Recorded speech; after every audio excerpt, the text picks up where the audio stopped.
Hello, I'm John Burke, and this is a brief overview of methods for culturally responsive teaching and supporting linguistic diversity for EDP 636. We'll begin with culturally responsive teaching, which I think is nicely summarized in the phrase, include learners in their own learning. In our increasingly diverse classrooms, if students are operating outside of their own cultural experience and understanding, they will not learn the material because they will not see how it connects to their family, their cultural community, and their lives. By connecting instruction to their individual experiences and their larger cultural experiences, an instructor can strengthen a student's sense of identity, build equity and inclusion for everyone in the classroom, engage students, and support their critical thinking. There are several key strategies for educators to use in order to make their teaching culturally responsive. The first is two kinds of knowledge: what their students need from instruction and how they learn best, and then for the instructor to understand the cultural diversity of the students in their classroom. The second is for the educator to encourage students to share what they already know, and then connect that knowledge to the material they are being taught. Third, to make the connection between the learning and their own lives as clear as possible to motivate students to learn. The fourth key strategy is to create an environment in the classroom that shows that diverse cultures are welcome and valued. This may be through visual media like posters, or through including quotes or books by diverse authors and speakers on classroom walls or in a classroom library. Fifth, the educator must match their strategies to students' preferred learning styles and include examples from their cultures that bring the lesson into the real world. Learning in all subject matter areas can include culturally relevant examples. Finally, students should be able to choose from among several methods of assessment so that they can demonstrate their knowledge and strengths. Let me give two quick examples of these strategies.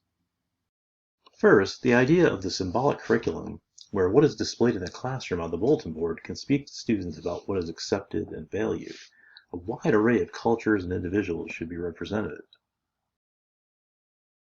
Second, students may benefit from having multiple learning stations as ways to learn the material in the curriculum.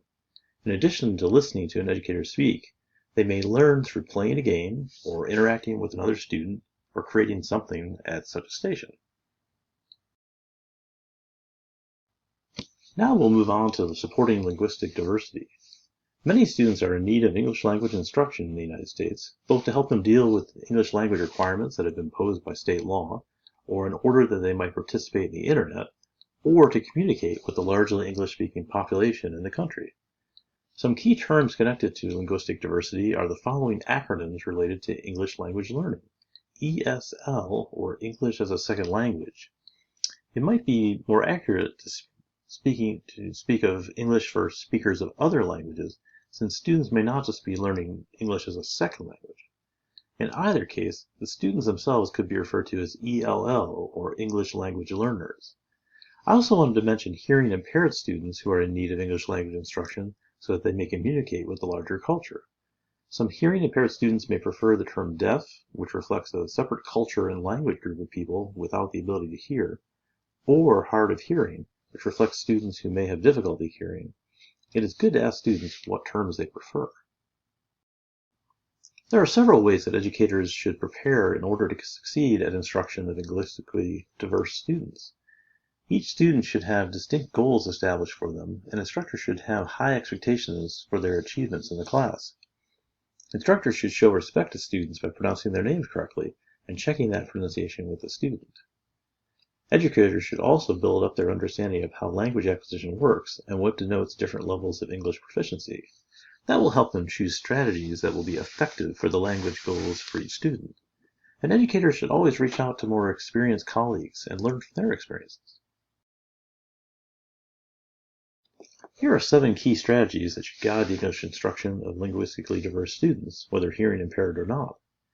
Building a relationship with parents and/or their students will best guide teachers on the approaches they should follow. Speaking slowly in language instruction will help avoid confusion or miscommunication. Facing students who are hearing impaired can help them pick up a spoken word cue that might be missed.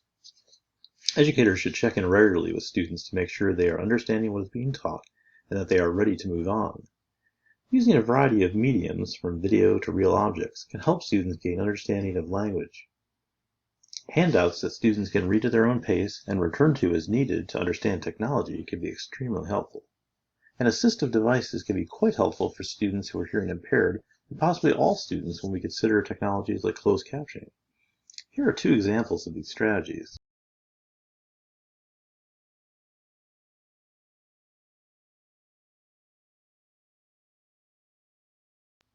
On this slide, a menu is an example of an authentic visual, where a student is able to translate or learn how to read an item in English that they will actually need to use in the real world. In the second example, closed captioning of video makes the material accessible to students who are hearing impaired so that they can read what a speaker is saying, but it also proves a key tool for any student to review.